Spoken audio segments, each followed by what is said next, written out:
আসসালামু আলাইকুম and welcome back to my channel. সবাইকে স্বাগতম আমার নতুন আরেকটি ভিডিওটিতে। আপনারা সবাই কেমন আছেন? ইনশাআল্লাহ আপনাদের দোয়ায় আমরা সবাই অনেক ভালো আছি। আর কে কোথা থেকে আমার এই ভিডিওটা দেখতেছেন, যদি ভালো লাগে তাহলে অবশ্যই লাইক, কমেন্ট, শেয়ার করবেন।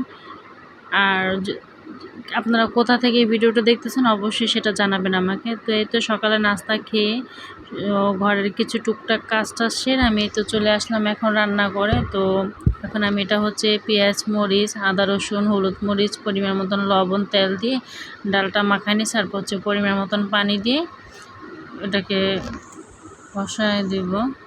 আর এ পাশে হচ্ছে আমার ডাটাটা সেদ্ধ দিছিলাম। তো এখন এই তো সেদ্ধটা আমার কিন্তু হয়ে গেছে। তা আমি হচ্ছে একটু খুরচুন দিয়ে দেখতেছিলাম যে সেদ্ধটা হয়েছে কিনা ভালো মতন। তো দেখলাম যে না, ডাটাটা আমার সুন্দর পুরোপুরি ভালো সেদ্ধ হয়ে গেছে। তো ডাটাটা কয়েকটা কিন্তু লাল ছিল, কয়েকটা সবুজ। আর বলকেতে মানে যে লালগুলো সেগুলো কিন্তু সবই সবুজ হয়ে গেছে।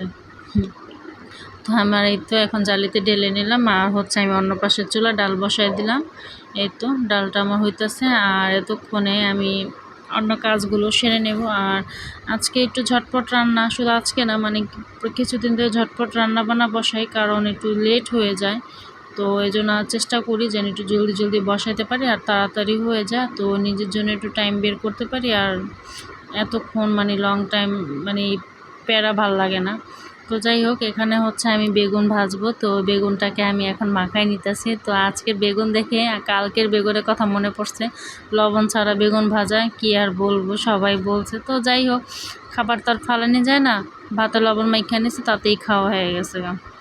তো সেজন্য আমি আজকে ভালোভাবে মনে কইরা লবণ আর হচ্ছে হলুদ মরিচটা মাখায় নিছি।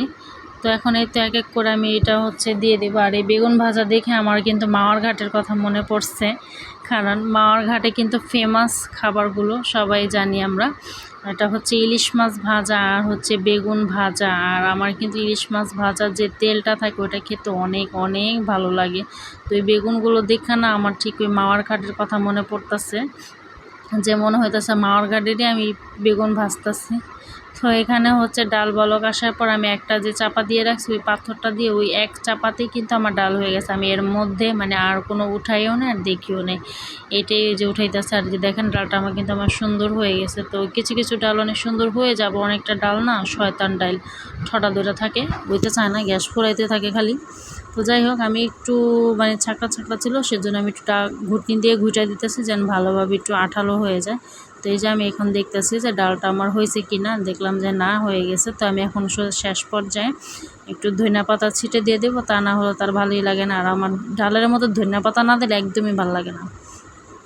তো এখানে হচ্ছে বিলাতি ধনিয়া পাতা দিয়ে দিলাম। আমার হচ্ছে আবার দেশি ধনিয়া পাতাটা খুব ভালো লাগে, আমার শাশুড়ি মার আবার বিলাতি ধনিয়া বেশি ভালো লাগে।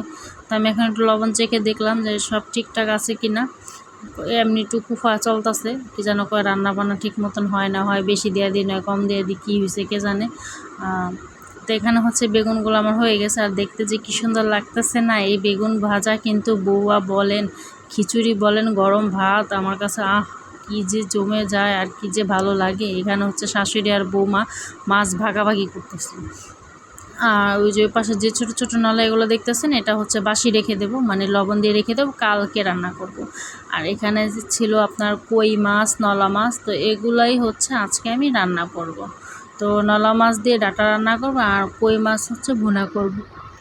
এই পাশে হচ্ছে নলা মাছের জন্য আলু মালু এগুলো কেটে নিয়েছি। তো এগুলো এখন ভালোভাবে ধুয়ে নেব। আর মাছটা যেহেতু এখানে আম্মা ধুয়ে দিতেছে, তা আমি এই পাশে চুলাটা অফ করব না, বসেও থাকবো না, যেন ঝটপট হয়ে যায়। আর আজকে হচ্ছে একটু পানির সমস্যা, মানে বাড়িওয়ালারা টাঙ্কি ধুবে, সেজন্য আজকে বাসায় পানি নেই।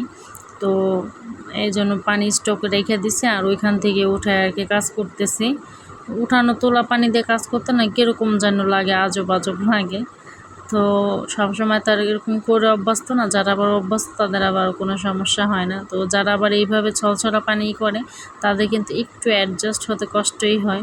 তো এখানে হচ্ছে আমি ডাটা তরকারিটা বসাই দিছি, যে অযথা বসে থাকবো দরকার নেই, আমি এখানে হচ্ছে কষাইতে থাকি। আর ওইখানে আম্মা হচ্ছে মাছটাকে আমার গরম পানি দিয়ে ভালোভাবে ধুয়ে একটু লবণ মশলাপাতি মাখাই দিয়ে আমি জাস্ট ভাজবো। তো এখানে হচ্ছে আমি পেঁয়াজটা আসার পর আদা রসুন দিয়ে ভালোভাবে কষাইয়া, তো একটু আলুগুলো বাইছা রাখছিলাম, মানে 2 পদের আলু একসাথে রাখছিলাম, তো বাছতে অসুবিধা হইতেছিল, তো কটা আগে দিছে কটা আবার পরে দিছি। তো এখন হচ্ছে সবগুলো দিয়ে মশলা যা যা দেওয়ার আমি সব দিয়ে ওইটা ভালোভাবে কষাবো। আর এই পাশে হচ্ছে ধোয়া হয়ে গেছে আমার, এখন হচ্ছে ভাজাটা বসাই দেবো। তো এই যে দেখেন, মানে বুদ্ধি খাটিয়ে যদি সংসারী বউরা মেয়েরা কাজ করে তাহলে কিন্তু সব কাজই মানে বেঁচেও যায়, আর হচ্ছে আপনার সময়টাও বেঁচে যায়, আর যে কোনো কাজটা কিন্তু তাড়াতাড়ি হয়ে যায়। এই যে এখন ধরেন যদি আমি এখন এই কাজগুলো না করে বসে থাকতাম তাহলে কি আর হতো? তো যাই হোক, আর কোনো ভিডিও করা হয়নি। তো সন্ধ্যাবেলা স্বামী আবদার করতেছিল একটু পিঠা খাবে, তো পিঠা বানাইছি তো খাওয়ার জন্যই, তাই না? তো সেজন্য আজকে স্বামীকে একটু পিঠা ভাইজা খাওয়াইলাম, তো ও আজকে প্রথমেই খাবে। তো আমি তো এখন হচ্ছে এক এক করে পিঠাটা ভাজতেছি, আর আমার মেয়ে বারবার খালি বাটি নিয়ে আসতেছে, আম্মু পিঠা দাও পিঠা দাও পিঠা দাও, পাগল করে ফলাইতেছে, কথা কইলেও শুন নেই মেয়েটা।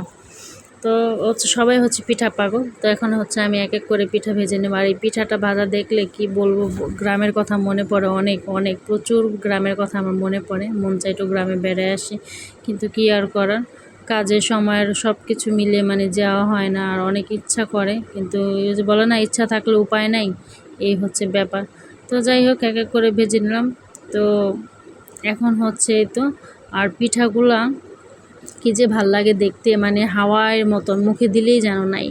পিঠা যত খাই তত ভালো লাগে। তা আমার আবার এই পিঠাটা না একটু চিনি দিয়ে খাইতে কিন্তু খুব ভালো লাগে। আমরা সবসময় আবার আম্মু যখন ভাজতো একটু চিনির উপর এরকম ছিটা দিয়ে দিত, ওইভাবে পিঠাটা খেতে আমার কাছে খুব ভালো লাগতো। তো আম্মারাও মানে ওনারা কেউ তেমন খায় না, তা আমি দেই না, আমি আমার বাটিতে আলাদা না, আমি আমার মতন করে খাই। আর মেহের আলী তো মাত্র ঘুম থেকে উঠছে, আর এই যে আমার মেয়ে হুট করে যেই দেখছে পিঠা নিয়ে আসছি তিনি চলে আসছে তার বাটি নিয়ে, তার বাটি থেকে কেউ খেতে পারবে না, এই হচ্ছে তার রুলস। আর ওই যে মেহেরাল তাকায় দেখতেছে, আর মুড ভালো না, সেজন্য তিনি খায় না। আর এই তো এটা হচ্ছে আমার স্বামীর জন্য, আমি এখন এটা বেড়ে নিয়ে যাচ্ছি। আর সুন্দর সুন্দর যেগুলো সেগুলো একটু তাদেরকে দেখাবো না যে কীরকম পিঠা বানাইছি, সেটাই আমি এখন ওই যে মেহেরালের সাথে ও নিবে না। তো যাই হোক, সন্ধ্যার কাজটা মানে খাওয়া দাওয়া সব কিছু সেরে একটু মন চাইতেছিল নখে মেহেন্দি দিই, কি আর কম আফসোস, নখের মেহেন্দিটা লালই হইল না, দূর শুধু শুধু দিয়ে আর নখটা আরও লাল বানায় ফেলাইলাম, কিন্তু সাদা নখই ছিল আমার ভালো নখ। তো এখন দেখতেছি আর আফসোস করতেছি। তো এই তো, আর এই পাশে হচ্ছে যে একটু মেহেন্দি ভরে গেছে, আমারটা দেখে আবার মোহনাও দিছে।